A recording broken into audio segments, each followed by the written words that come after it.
এই গাছের আনার যে তিতা এটা আমি জানি না। আল্লাহু আকবার।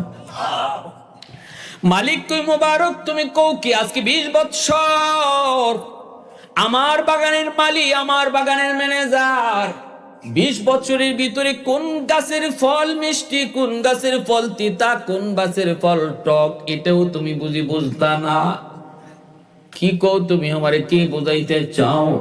এই কথা বলতে মুবারক করিম বলতেছে, উস্তাদ জি খোদার কসম আমি কোন গা ফলে হাত দেই না, তাই বলে দে আমার ইচ্ছা হয় না তা না।